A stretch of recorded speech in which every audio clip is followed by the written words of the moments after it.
Assalamualaikum warahmatullahi wabarakatuh. Nahmaduhu wa nasta'inuhu wa nastaghfiruhu wa na'udzu billahi min syururi anfusina wa min sayyiati a'malina. May yahdihillahu fala mudhillalah wa may yudlilhu fala hadiyalah. Allahumma salli wa sallim ala sayyidina Muhammadin wa ala alihi wa sahbihi ajmain. Amma ba'd. Anak-anakku SMP Islam Kota Pekalongan kelas 7, kelas 8 dan kelas 9 serta para pendengar, sebagai awal pembuka saya mengajak kepada diri saya sendiri, keluarga, teman-teman dan para pendengar yang dirahmati Allah Subhanahu wa taala. Puja dan puji syukur atas kehadiran Allah Subhanahu wa taala sehingga kita bisa menjalankan aktivitas setiap hari. Dan tak lupa kepada junjungan kita Nabi Muhammad SAW. Di sini saya akan berbicara sedikit, berbagi tentang sholat fardu, keutamaan sholat fardu. Salah satu kewajiban seorang mukmin yaitu melaksanakan sholat 5 waktu.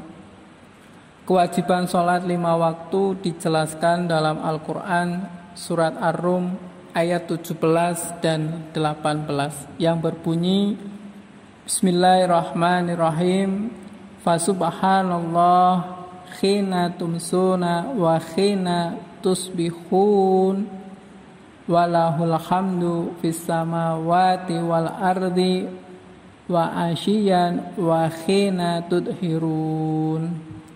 Ya, artinya maka bertasbihlah kepada Allah pada petang hari dan pagi hari,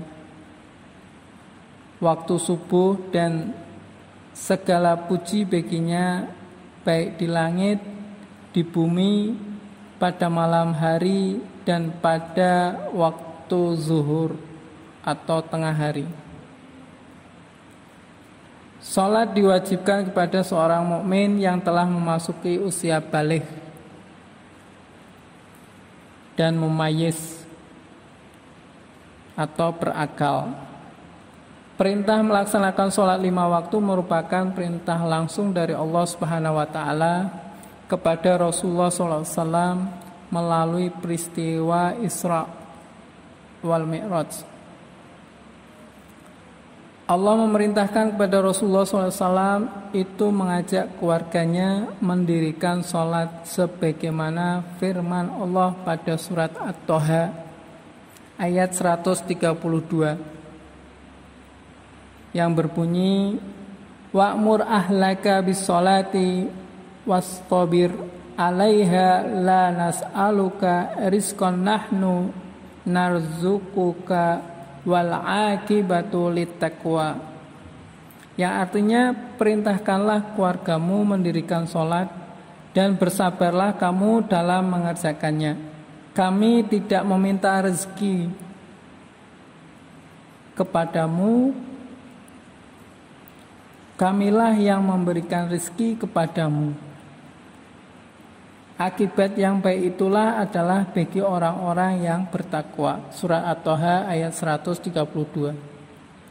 Karena merupakan suatu kewajiban dalam syariat Islam, maka wajib bagi setiap mukmin untuk mengetahui dan mengamalkan sholat dalam kehidupan sehari-hari, untuk mengerjakannya kepada anaknya mulai dari yang kecil.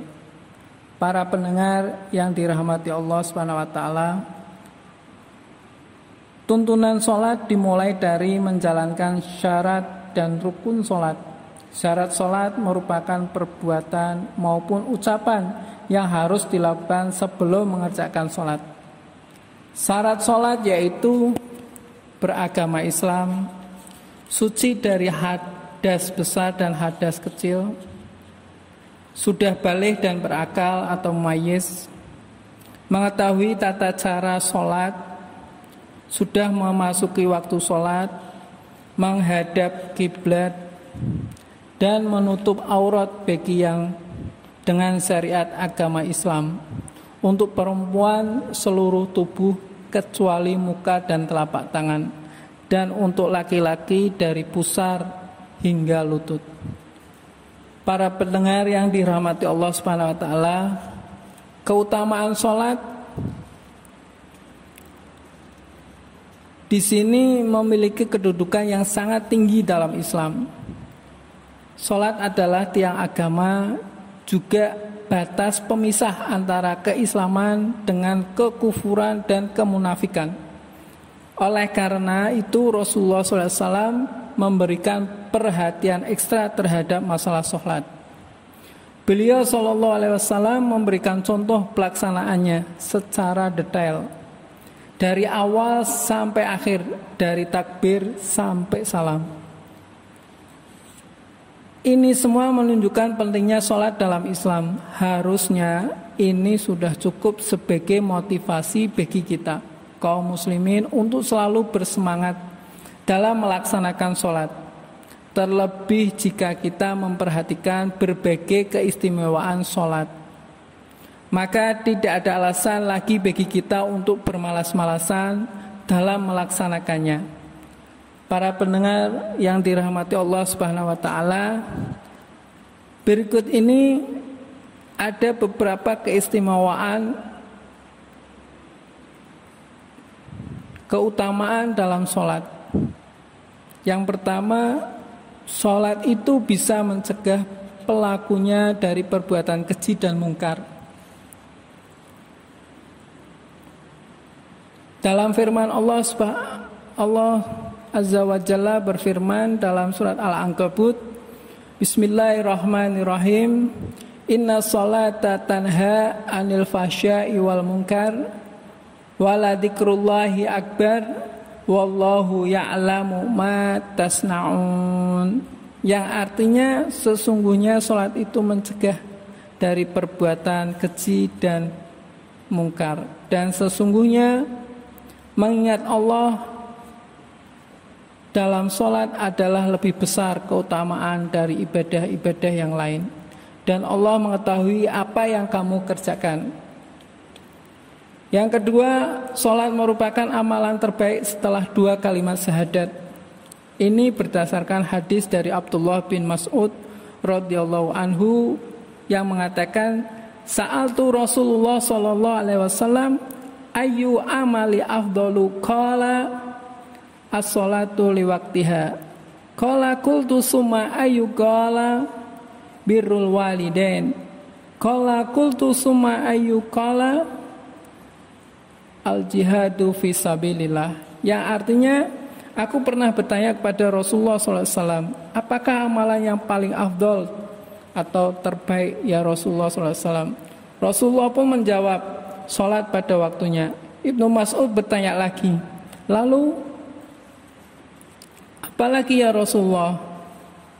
Beliau sallallahu alaihi wasallam menjawab, berbakti kepada kedua orang tua. Ibnu Mas'ud radhiyallahu anhu mengatakan lagi, lalu aku bertanya, apalagi ya Rasulullah amalan? Beliau sallallahu alaihi wasallam menjawab, jihad fisabilillah. Para pendengar yang dirahmati Allah Subhanahu wa taala, yang ketiga, salat bisa membersihkan dosa-dosa. Dari Jabir radhiyallahu anhu, dia mengatakan Rasulullah sallallahu alaihi wasallam bersabda, masalu sholawatil khamsi kama salinaharin jarin ghamrin ala babi ahadikum yahtasilu minhu kulla yaumin khamsa marrat.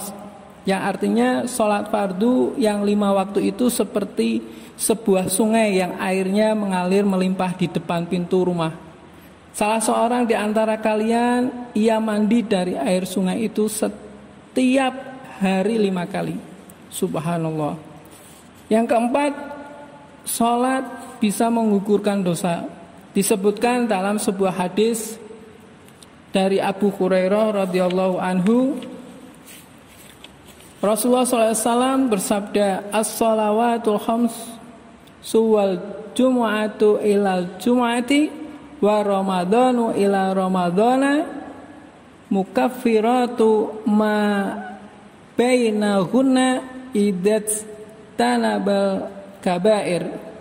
Yang artinya sholat yang 5 waktu Jumat yang satu ke Jumat yang lainnya, Ramadan yang satu ke Ramadan yang lainnya, itu bisa menjadi penghapus dosa di antara kedua selama pelakunya menjauhi dosa-dosa besar. Para pendengar yang dirahmati Allah SWT, yang kelima, sholat adalah cahaya di dunia dan di akhirat bagi orang-orang yang melakukannya. Dari Abdullah bin Amr radhiyallahu anhu diriwayatkan bahwa suatu hari Nabi Muhammad SAW membicarakan tentang sholat. Lalu beliau SAW bersabda, man hafadha 'alaiha kanat lahu nuran wa burhanan wa najatan yaumal qiyamati wa man lam yukhafid 'alaiha lam yakul lahu nurun wala burhanun wala najatun wa kana yaumal qiyamati ma'a qaruna wa fir'auna wa hamana wa Ubay bin Khalaf.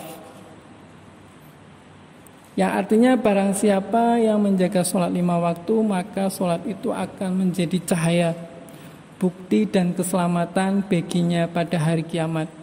Dan barang siapa yang tidak menjaganya, maka ia tidak mendapatkan cahaya, bukti dan juga tidak dapat keselamatan. Dan pada hari kiamat, orang-orang yang tidak menjaga sholatnya itu akan bersama Qarun, Fir'aun, Hamam, dan Ubay bin Khalaf.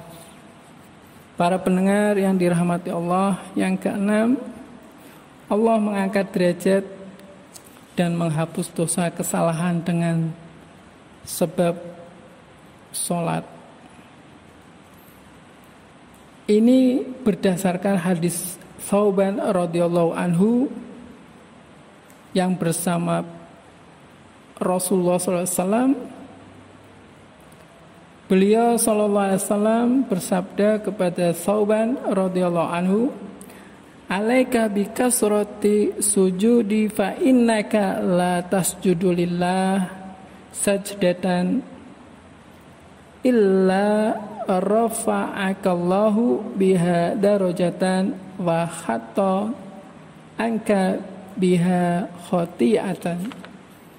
Yang artinya, hendaklah engkau memperbanyak sujud, karena engkau tidaklah dengan sujud kepada Allah, dengan sekali sujud melainkan kepada Allah, akan meninggikan derajatmu dan akan menghapuskan satu kesalahan dengan sebab sujud itu. Para pendengar yang dirahmati Allah, yang ketujuh, dengan mengerjakan sholat dianggap kita bertamu di surga. Setiap kali seorang muslim berangkat untuk mengerjakan sholat ke masjid, maka dia dianggap sedang bertamu ke surga, berdasarkan hadis dari Abu Hurairah radhiyallahu anhu dan Nabi Muhammad SAW. Beliau bersabda, man ghada ilal masjidi wa raha a'addallahu lahu nuzulahu minal jannati kullama ghada aw raha, yang artinya barang siapa ke masjid di waktu pagi hari dan sore hari, maka Allah Azza wa Jalla menyiapkan untuknya hidangan dari surga setiap kali ia pergi di pagi atau di hari, di sore hari. Kata an-nuzul yaitu di sini sesuatu yang dipersiapkan untuk tamu ketika tamu itu datang ke masjid. Para pendengar yang dirahmati Allah Subhanahu wa taala, itu yang bisa saya sampaikan. Kurang lebihnya saya meminta maaf apabila ada kata dalam melafalkan itu adalah kekurangan saya, dan kelebihannya hanya Allah Subhanahu wa taala, dari Allah Subhanahu wa taala. Akhirul kalam, wabillahi taufik wal hidayah. Assalamualaikum warahmatullahi wabarakatuh.